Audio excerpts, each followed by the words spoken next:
Hey JB, so I'm going to give you some feedback on your concepts. I'll go ahead and start with the signature here. I like the idea of you having this signature because what that does is it gives it the human element because of the stylized, it actually looking like somebody's signature, as opposed to if you had used a different font like, Arial or whatever, then it makes it look like Mario himself is actually signing this, so it gives it kind of that more personalized feel where it's the designer actually putting his name on the product and actually doing his signature and signing off on the quality of the product. So I agree that having a signature font would work better than having any other font because of that reason that I just told you. So I would keep this typography that you have, but then you need a symbol to go along with it. So looking at the ideas that you have,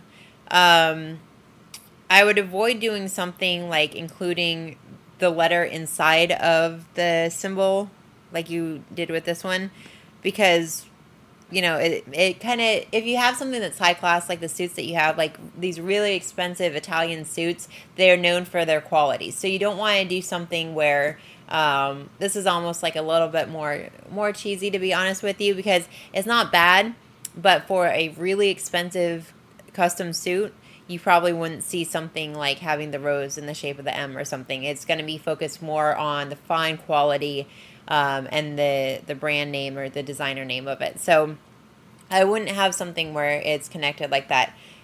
So that eliminates both of those together. Same idea with this, don't have the M in the shape of something. And in general, when you have a logo, you don't want to necessarily show the product that the company is selling, because then it becomes repetitive.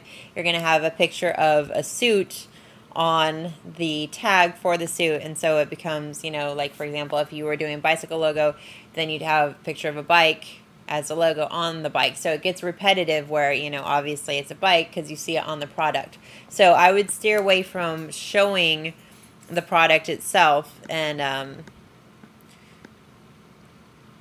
looking at your other ideas here. So pretty much all the ones that you have are based around the idea of having a rose. Now, roses do show like class, and go with the whole Italian, you had the mob and everything, or the pictures of your demographic there. I think that would go along with that, but I would do a little bit more research into different imagery that would reflect high class Italian suits, because I'm sure you can come up with something other than the rose, whether it be like an animal, something like that that's drawn a little bit nicer. So I want you to expand a little bit more on your ideas. Steer away from the rose idea, because, one of the aspects of your grade is showing variation in your logo concepts, and pretty much these three are exactly the same. You're using the idea of a rose. So if I say I don't like the rose idea, then that pretty much eliminates these three, and then you're left with just a signature, which is missing the symbol element of it, and this one here I don't want you to use. So it pretty much leaves you with just this, which you can still salvage this,